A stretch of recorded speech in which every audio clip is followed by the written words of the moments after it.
Hey guys, Bill the Appraiser here from All About Appraisals with the Appraisal Bite of the Day. The Appraisal Bite series is going to be a short, which basically in YouTube speak means less than 3 minutes.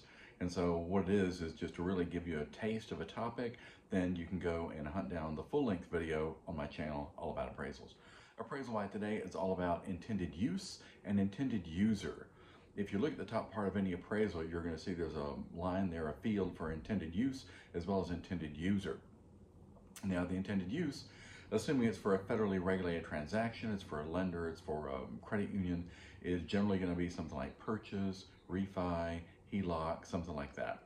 If it's a private appraisal, meaning you just a homeowner simply wants to have an appraisal done, or anyone needs to have an appraisal done on a property that's not going to be used as a federally regulated transaction, it's just for, okay, let's look at what the options are. On occasion, a homeowner simply wants to get an idea as to the estimate of value of their home. And that could be just the purpose. That could be the intended use, an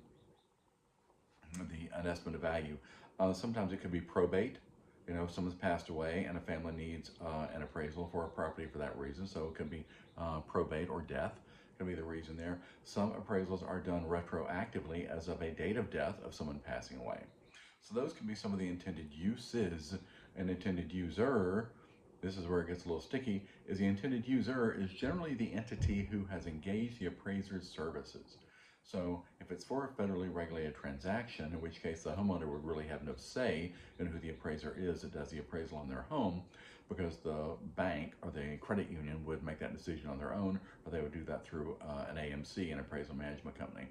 And so that entity is the intended user.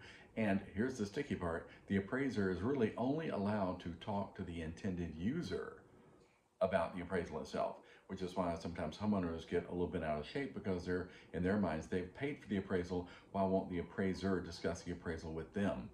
And the appraiser can discuss certain parts, but they really can't get into a whole lot of it, mostly because the bank wants to be the middleman on things like that. They don't want to be blindsided.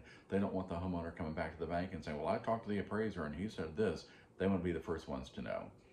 Now, on the other hand, if something is a private appraisal, again, back to someone needs an estimate of value because they want to put their house on the market, they need an estimate of value because it's probate, they need an estimate of value for divorce, then that person who engages the appraiser services is the intended user.